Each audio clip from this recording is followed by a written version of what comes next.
You're not lazy. You're not unmotivated. Your brain is literally biologically designed to stop you from becoming great. And the neuroscience proves it. Right now, as you're watching this, there's a part of your brain actively working against every goal you've ever set. It's not doing this because you're weak. It's doing this because that's exactly what it evolved to do. But here's the thing, once you understand why this is happening, you can override it in under 5 minutes a day. I'm going to show you the exact mechanism. And by the end of this video, you'll understand why every time you've tried to build discipline and failed, it wasn't your fault. It was your biology. But first, if you're tired of motivation and you're ready for discipline, you're on the right channel. This is Be Better Daily. Hit subscribe. Let's go. The science. Let me describe someone. Tell me if this sounds familiar. They wake up with good intentions. They tell themselves, today's the day. I'm going to work out. I'm going to eat clean. I'm going to focus. I'm going to be productive. And for the first hour, maybe 2, they actually do it. But then, somewhere around 11 a.m. or 3 p.m. or right after dinner, something shifts. They're scrolling Instagram. They're eating junk food they weren't even hungry for. They're watching YouTube instead of working on the project they said they'd finish.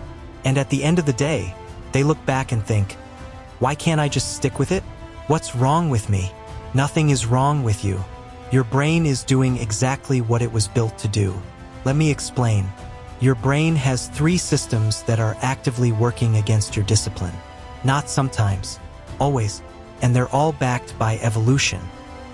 First, the negativity bias. Your brain is wired to focus on threats, not opportunities.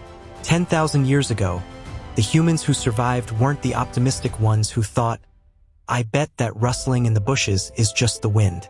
They were the paranoid ones who assumed everything was a threat. Your brain inherited that same wiring, which means when you try to do something new, like build a habit, start a business, work out consistently, your brain doesn't see opportunity. It sees risk. It sees energy expenditure. It sees discomfort. It sees potential failure. So what does it do? It stops you. Second, dopamine hijacking. Your brain runs on a chemical called dopamine. Dopamine is what makes you feel good when you accomplish something. It's your reward system. But here's the problem. Your brain gets the same dopamine hit from scrolling TikTok for 10 minutes as it does from working out for an hour. Actually, scratch that. It gets more dopamine from scrolling because scrolling is easy, instant, no effort required. Your brain is not stupid. It's efficient. And efficiency means, why work hard for a reward when I can get the same reward, or better, by doing nothing? That's dopamine hijacking. And it's why you can spend 3 hours on your phone but can't spend 30 minutes on the thing that would actually change your life. Third, energy conservation mode. Your brain uses about 20% of your body's total energy. That's massive. And for most of human history, food was scarce. So your brain evolved one core rule: conserve energy at all costs. Which means every time you try to do something that requires focus, self-control, or effort, your brain is literally calculating, is this worth the energy? Or should I shut this down and save resources? And most of the time, it shuts you down. So let's recap. Your brain sees new behavior as a threat. It rewards you more for doing easy, meaningless things than for doing hard, meaningful things. And it actively resists anything that burns extra energy. You're not fighting against laziness.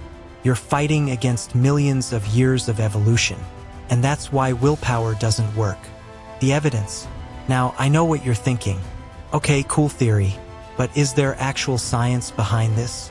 Or are you just making this up? Fair question. Let me show you the research.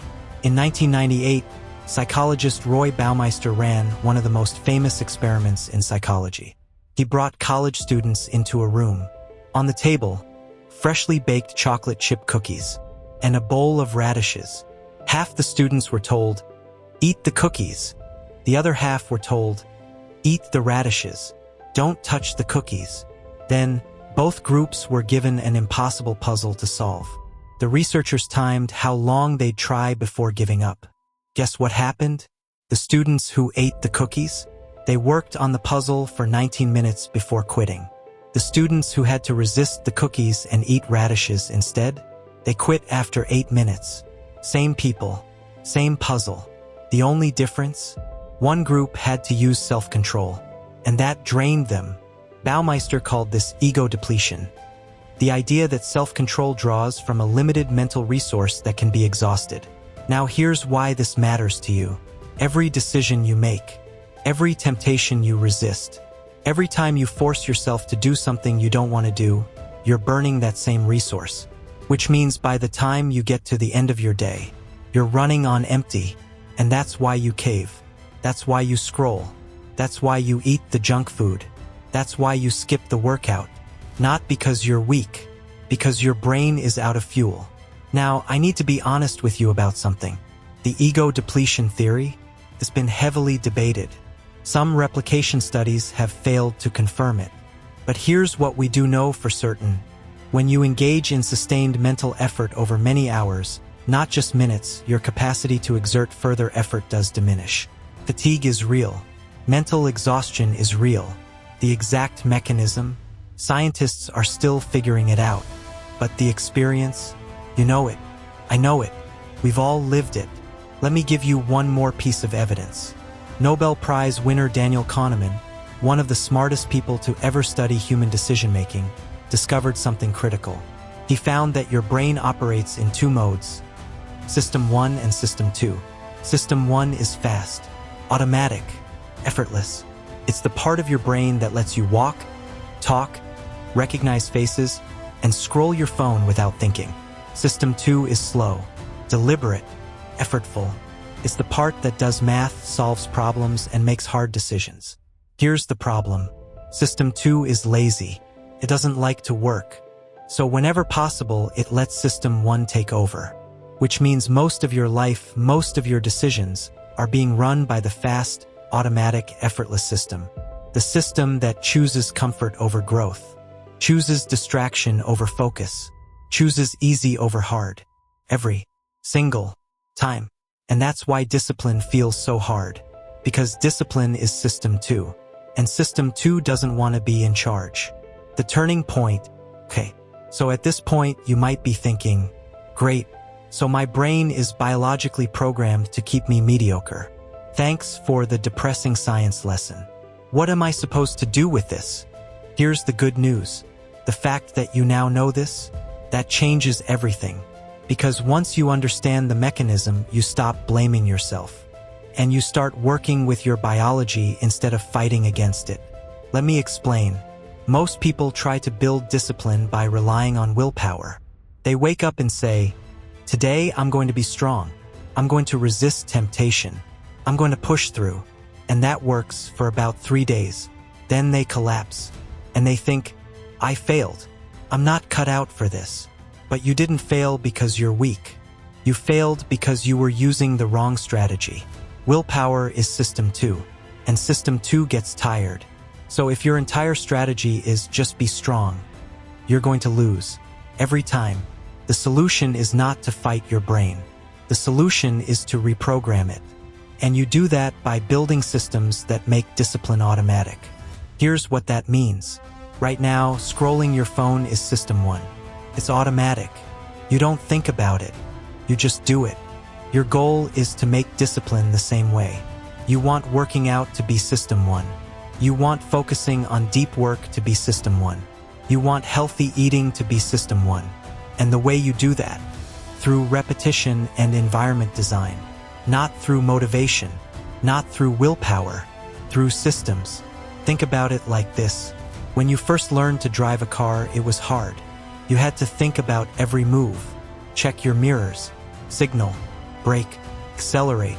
That was System 2. Effortful, exhausting. But after a few months, driving became automatic. You stopped thinking about it. You could drive and have a conversation at the same time. That's System 1. Discipline works the exact same way. First, it's hard, takes effort. It drains you, but if you build the right system and repeat it enough times, your brain will automate it. And when that happens, discipline stops being a battle. It becomes who you are. The override system, Alright, let me give you the 3 specific daily actions that rewire this pattern. This is not theory. This is the exact system I've used. And if you apply it, your brain will change. Action number 1, the 2-minute rule. This comes from James Clear's Atomic Habits, but the neuroscience behind it is rock solid. Your brain resists starting because it sees the entire task as a threat. I need to work out for an hour. That's a lot of energy. So your brain says, nope, not happening. The 2-minute rule says, forget the hour. Just commit to 2 minutes. Put on your workout clothes. Open the document. Do 10 push-ups. That's it. Because here's what happens. Once you start, your brain's resistance drops. The hardest part is always the first step. And 80% of the time, once you start, you keep going. But even if you stop after 2 minutes, you still win. Because you're training your brain that starting is safe. That it's not a threat. And over time, starting becomes automatic. Action number 2, remove the friction. Your brain chooses the path of least resistance. So if scrolling Instagram is easier than working out, you'll scroll Instagram. The solution: make discipline easier than distraction. Want to work out in the morning? Sleep in your workout clothes. Want to stop wasting time on your phone? Delete the apps, or put your phone in another room. Want to eat healthier? Don't keep junk food in your house. This sounds stupidly simple, but it works, because your brain doesn't care about your goals. It cares about what's easy. So you have to engineer your environment so that the right choice is the easy choice. That's not willpower. That's strategy. Action number 3, the 5-minute energy boost. Remember, your brain resists effort because it's trying to conserve energy. So give it energy. Before you start a hard task, do 10 jumping jacks. Take 5 deep breaths. Drink a glass of water. Step outside for 60 seconds. That's it. This signals to your brain, we have energy. We're ready. Let's go. And it works. Because your brain is not your enemy. It's just a very efficient machine. You just have to learn how to operate it. Look, you've spent your whole life thinking you're lazy, thinking you lack discipline, thinking there's something wrong with you. But now you know the truth. Your brain is wired to keep you safe, comfortable, and mediocre. But you don't have to stay there. Because once you understand the system, you can reprogram it. And that's what this channel is about. We don't do motivation here. We do systems. We do science. We do what actually works. So if this hit different, subscribe. Because the next video breaks down exactly how to build the full system that makes discipline automatic. No willpower required. And drop a comment below. What's the one habit you've been trying to build but keep failing at? I respond to every single one. This is Be Better Daily. I'll see you in the next one.